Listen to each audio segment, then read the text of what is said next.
Namaskar, dear learners, welcome to today's lecture, which is entirely depending on the field work, or we can say primary research. And here this research topic, ethnographic method, is delivered in 2 episodes. Part 1, you will be able to learn about what is ethnography research, what are the tools and techniques of ethnography research, and what are the ethics of conducting ethnography research. And in part 2, this is very latest, that is, we are now in the digital era and the digital world. So, digital ethnography is an addition to the existing ethnography research that we are going to deal in part 2. I am Dr. Krishna Shankar Kusuma, Associate Professor at AJK Mass Communication Research Center, Jamia Millia Islamia. Now, dear students, you see, you might have been introduced to research methods based on the secondary data, like the content analysis, maybe analyzing films or newspaper articles or television episodes, and also discourse analysis, semiotic analysis, working with visuals. But this particular ethnography research is field oriented. Here you need to stay in the field where the issue is, whether it is a cultural or whether it is a social or any other issue that you wanted to explore, that is where the researcher has to be present and do the field work and build the rapport with the native. That means being there is very, very important. The field and the field worker as a source of knowledge. That means as a researcher, you go to the field, that itself is a knowledge, and interacting with the local people, interacting with the habitats and ecology of the issue over there, in a cultural setting, in a place where different ethnic group is living or a community is living, that itself creates another source of knowledge. Dr. Hisa Sen describes the central tools of knowing in ethnographic research are 2.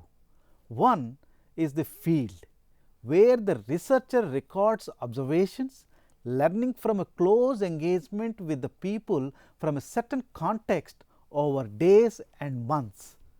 The other is the researcher herself or himself, whose presence and interaction with those in the field and analyzes and create knowledge about a culture.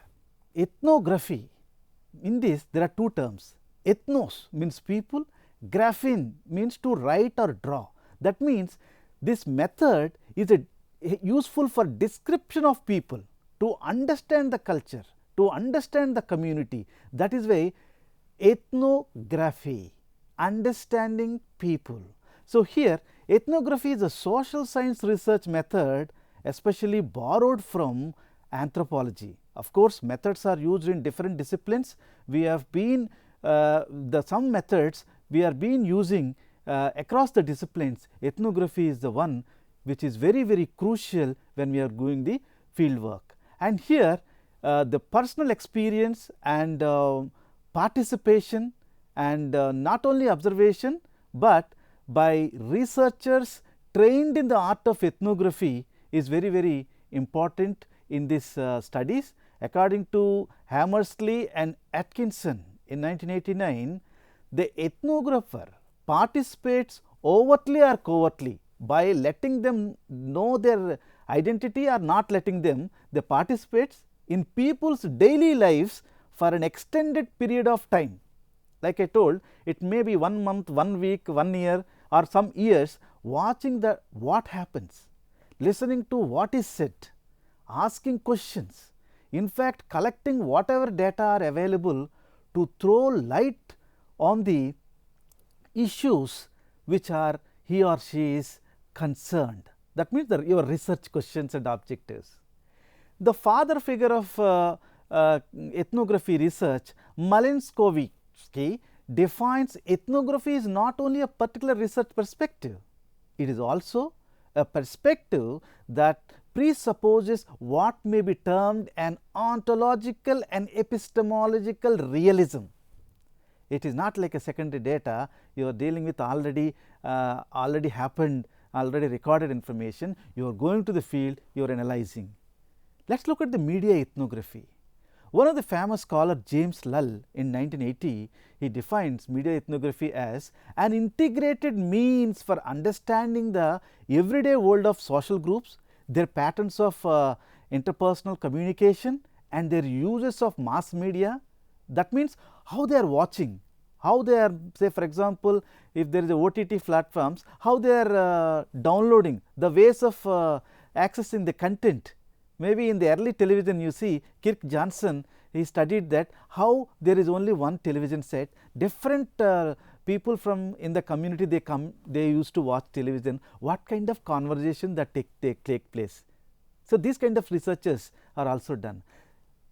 To further, James Lull says that the intent of the ethnography of mass communication is to allow the researchers to grasp as completely as possible with minimal disturbance to the native perspective on relevant communicative and socio-cultural matters which is indigenous to him. That means, see, a researcher who is going and trying to understand a different culture's issues, you are also an outsider, but you should not disturb the others social setting and you do the research by being one of them. That is one of the important thing in this ethnography research.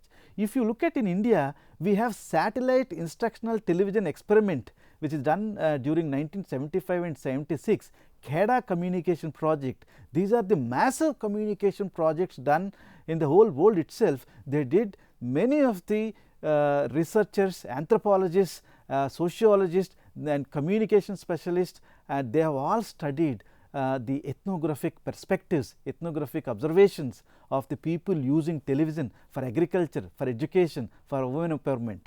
And of course, there is another scholar, Thomas Tufte, in 1991 worked on low income urban communities of Brazil on telenovels.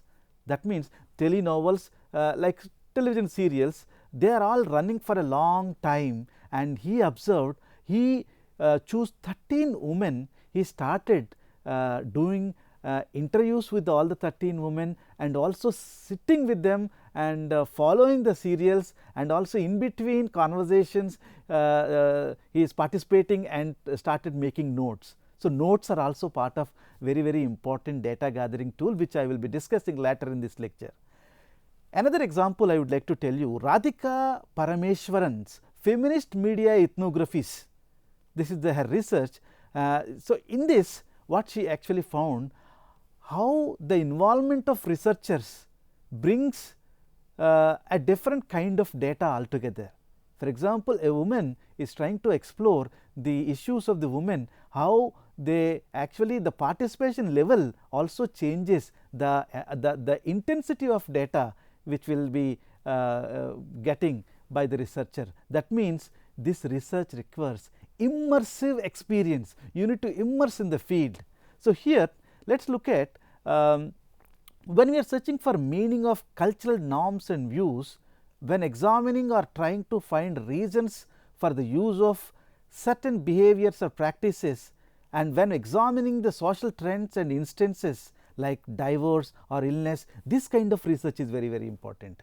So, to conduct when examining social interactions and encounters, and when trying to understand the role of families, relationship and organizations in a social setting, in a cultural group, this method is more suitable. Let us now look at the research process. in the research process, according to Saad and the Campbell, what they say that like any other research, you first decide on the topic. After deciding the topic, you see the feasibility of conducting the research. That means, do you have access to the community? Do you have permission to stay for long, and do we have again funds to go there? And then you will be exploring, you will be deciding the research design. That means, what are the intervals that you are visiting, and how you are going to devise, what are the tools that you are using, what are the techniques for data collection that you will be doing. After that, you scope up the research, how it is going to add to the new knowledge, and your research outcomes, how it is going to bring out a new perspective on the issue. Then you choose the area which you are going to visit, get all the permissions. After that, when you visit in the field, it is not our primary task to immediately collecting the data. No, you have to build a rapport with the local community, you have to stay there, and you can use variety of tools like, for example, observation, field notes, ethnography, ethnographic case studies, and contextual interviews. And after that, you see, interpret the data, and you also add conceptual and theoretical work. And after you get the primary data, you are trying to add the relevant theories, relevant conceptual framework in analyzing the data, and you are trying to present or maybe writing the report, and finally presenting your thesis. Now, let us talk about the tools and techniques of ethnography method. In this, as I have told you that field work is very, very important. During the field work, you will be collecting not only data, but also artifacts, the physical artifacts. And the data, I will not call it as a data, I will call it as a material, because here you are dealing with humans, you are dealing with responses, and you are dealing with reception, you are dealing with understanding. So, here in the cultural setting, when you are doing this research, data seems to be very statistical, but here we will say material. In this field work, this particular ethnography method is a holistic method in all the methodologies, which includes all kinds of tools and techniques which we may be using in other methodologies. Let us see one by one. So, here in this collection of data will take a longer time when compared to other researches. Immersion is very, very important, and here the artifacts, in the sense, sometimes cultural symbols in the form of material, that also can be collected with the permission of the community. Though you will be writing field notes, not everybody is very comfortable when you started filming them. Ethnographic filming is also one kind of a documentary process and one kind of research in the media studies, but here not everybody may be comfortable when you put your camera. Maybe you see Nanook of the North, it is an ethnographic film. So, here you can also do the audio recording, you can also do the personal interviews and take notes, you can also do the surveys, short surveys. So, here my advice is, depending on the comfort level of the participants, you need to collect the information. Writing the field notes, sometimes your field notes as an evidence, you can exactly choose 1 or 2 copies of your field notes that can be given as a part of your report. That is also very, very important. What I would like to summarize here is, every data that you are getting, whatever the form it may be, it is a photograph, video or field notes, these are very, very important for you.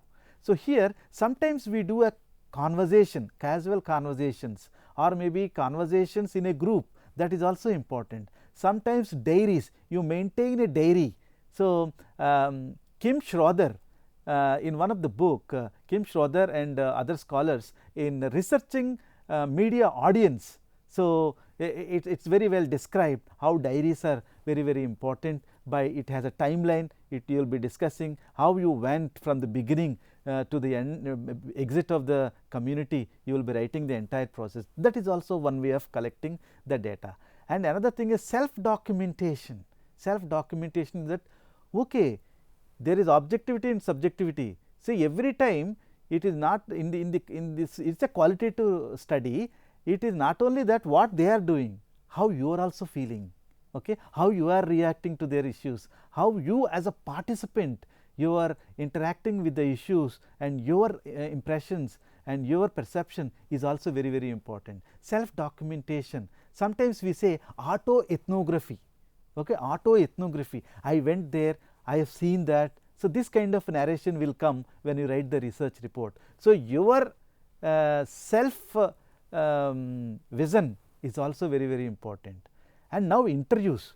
Interviews, there are structured interviews and unstructured interviews. That means you prepare a questionnaire. After visiting the field, you get to know certain information, then you prepare a set of questions. You will be repeating them with different audiences, but are community members. But there are unstructured interviews. Sometimes you do not know what is the mood of the mood and situation and context.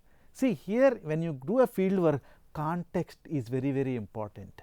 So, you will use structured and unstructured questions. So, structured means you prepare an interview guide, 1, 2, 3, 4, 10 questions you have, and you need to prepare it and you will be asking. Sometimes you have in-depth interviews, okay. Sometimes you may be following only one person or maybe few persons, but you will be doing in-depth interviews not one time, but maybe 2 times, 3 times or different intervals you will be doing.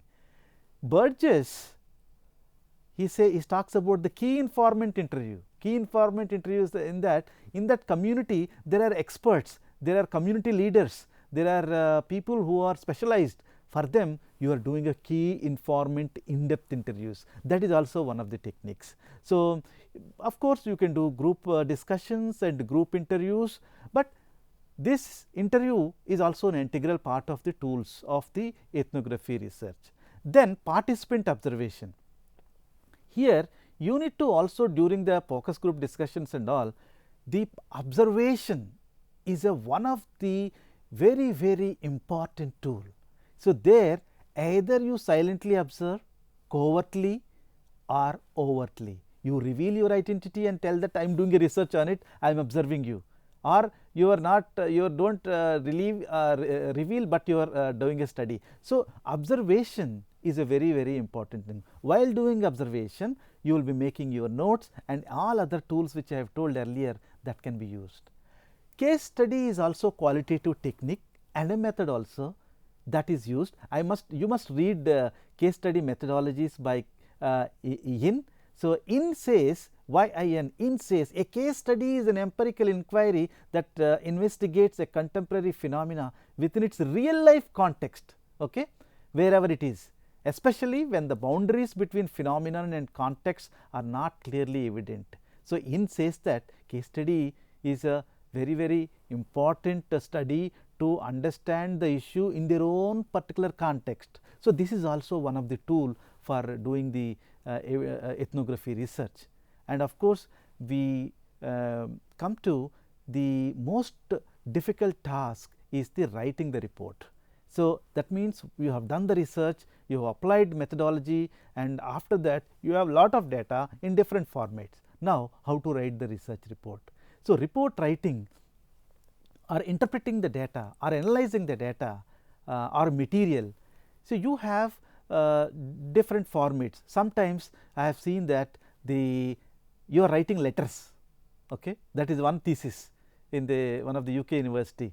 You are writing your self recorded videos, that is also one type of writing. So, more or less what I would like to say, unlike other methods, you will be using most objective way of writing is not possible in this. You will be writing a narrative style, you will be explaining incident and after incident, or maybe you can thematize and you can write.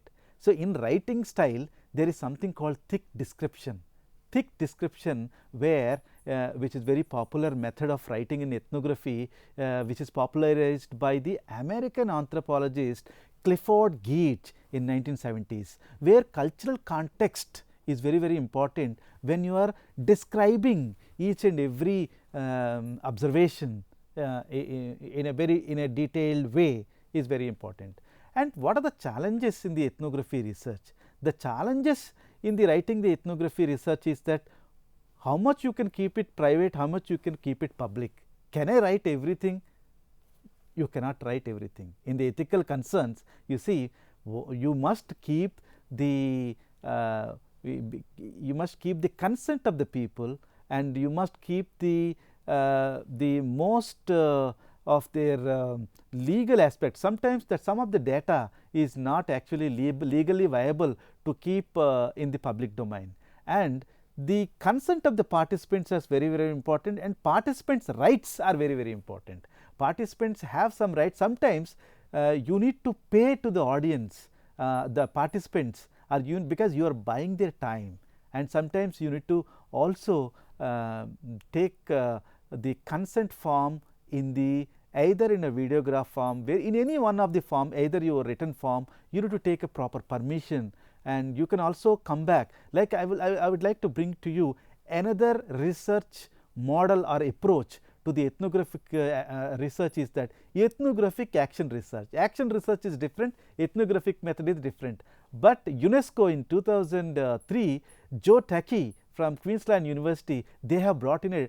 a new training manual that is called ethnographic action research. In this, what they are telling that planning, doing, reflect, observe. In the sense, you plan the research, you do the research, come back and you analyze, and you go back to the people and show them, take their opinion, and come back again and you redo it. So it's a cyclical process. So here sometimes the reflexivity, I mean to say that reflexivity or self-reflexivity, there are two things actually. How you are reflecting, how much is there a bias, is there a no bias? Of course, subjectivity we cannot. The main problem with the ethnographic research is researcher, see, immersion sometimes will make you bring your subjective interventions into the research. So here again to the ethnography action research is actually a kind of a cyclical process. You will be taking back, once you write the report, when you make everything, you are taking back to the community and you are telling that this is what I made, and again you have a debate on it, discussion on it, and taking the opinions, you are coming back and again you are reworking on it. So this is what the ethnographic action research is about. And in ethnographic research, the ethical concern is sometimes we may photograph, sometimes we may take the record the data knowingly or unknowingly, or maybe the person may not be knowing, or sometimes we may be recording their videos which are may not be suitable for their cultural uniqueness, may not be they may not be suitable, they may not be agreeing to that. So it is very important for the researchers to maintain the uniqueness of their community, the privacy of the community, the consent of the community, and also your research should not bring any legal ramifications, or also you also need to see the existing issues of the legal and the social concerns, because when you are in the community, you have to follow the social and cultural norms of the community. So as a researcher, it is not that data is not the only primary concerns. Their well-being is very important, and you need to, it is your responsibility to go back and share your observation and results for the welfare of the community is also very important. I would like to suggest you to look at the ethnographic action research which is available in the public domain by the UNESCO, and also the Susan Priest doing media research, that is also very important book that you need to see for further reading. And now so far we have discussed what is ethnography research and what are the requirements of ethnography research and how intensive ethnography research is and what are the tools and techniques.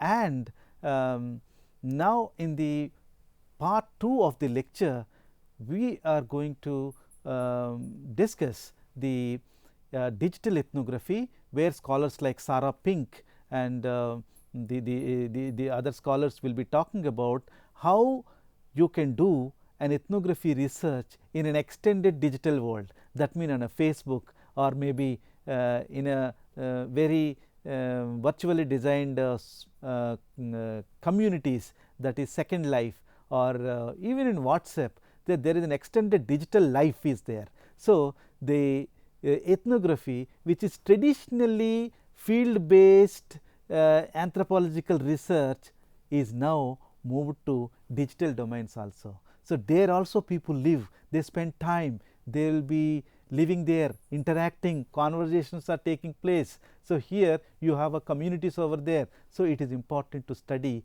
ethnography research in the digital domain. That will be the you will be able to see this in the part 2 of this lecture. I am sure you have enjoyed this lecture, and thank you very much, and see you in the next lecture.